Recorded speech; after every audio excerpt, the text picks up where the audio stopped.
Hello everyone, I am the Video Game Addict, and welcome to a different question. For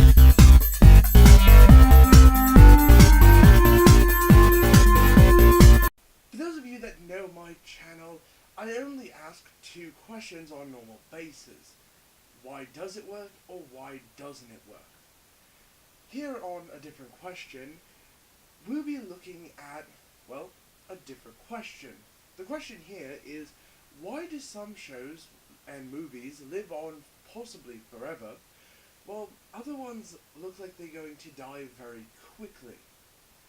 In the possibly living on forever category, we have here Ferris Bueller's Day Off, The Breakfast Club, and Monty Python's Flying Circus. Meanwhile, on the other side, we have Robot Chicken, Family Guy, and South Park.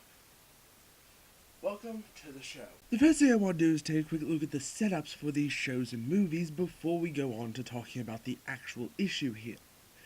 Now, the first movie we're going to be looking at is Ferris Bueller's Day Off. In this movie, just as it says in the title, Ferris takes the day off. He does everything he wants to do, skipping school with his friends Cameron and his girlfriend Sloane. Meanwhile, his sister Jeannie and Dean of Students Edward Rooney are looking for a way to prove he's skipping and is a bad child. Now, The Breakfast Club. This one I'm going to be as vague as possible because really the whole setup is the reason it works. This movie is about 5 kids who all get locked up in Saturday detention. They are a jock, a bully, a brain, a psycho, and a princess. And finally, it's Monty Python's Flying Circus.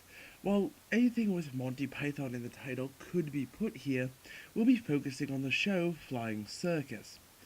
6 men dress up in different outfits to be in skits, like The Dead Parrot, Ministry of Silly Walks, and many other hilarious skits. And now for something completely different. Now let's look at South Park. 4 kids named Kyle, Kenny, Stan, and Cartman all live in the little messed up town called South Park and go on adventures, discovering about Scientology and becoming YouTube stars, like this guy. Not really, I have 2 subscribers right now. I am a sad raccoon.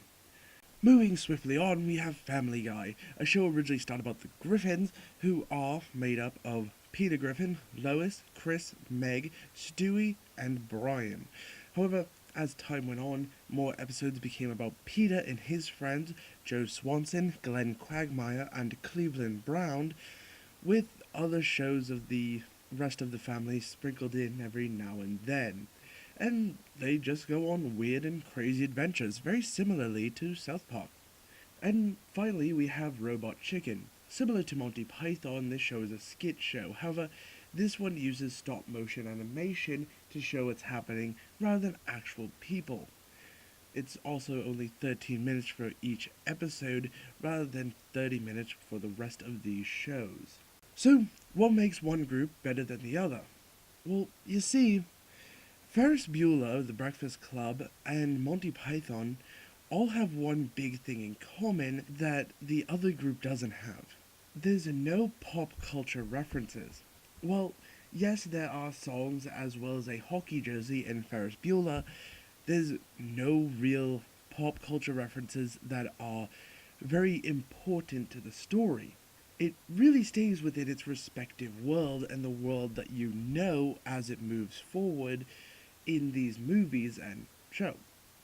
However, in the other group, all the jokes lean heavily on pop culture. I mean, like I said, South Park became big YouTubers. Will YouTube be a thing in 10 or 20 years? And Family Guy actually had a whole episode based around O.J. Simpson and the fact that he allegedly killed somebody. Here's the thing, is it happened in October of 1995, and I was born in March of the same year.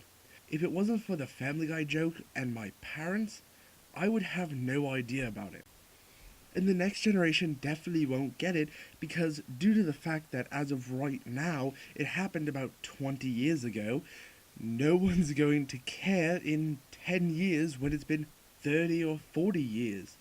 As time goes on, this is going to be less and less known. So, unless you really loved O.J. Simpson, or at least followed him around September of 1995, this joke just doesn't matter to you.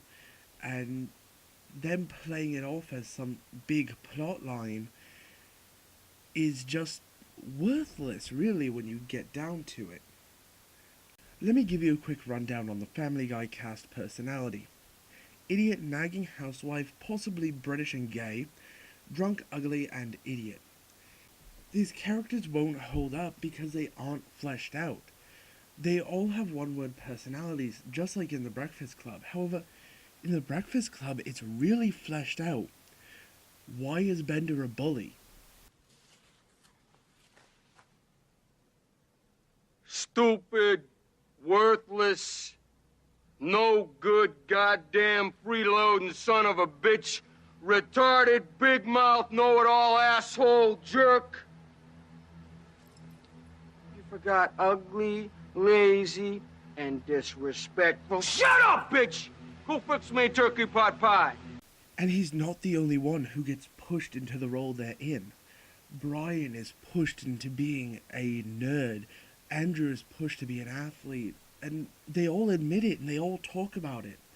I know more about the characters in The Breakfast Club than I do in Family Guy. And The Breakfast Club was 2 hours long. Family Guy? It's 249 episodes so far, each being about 22 minutes each. That's 5,478 minutes, or 91.3 hours. 89.3 hours longer than The Breakfast Club.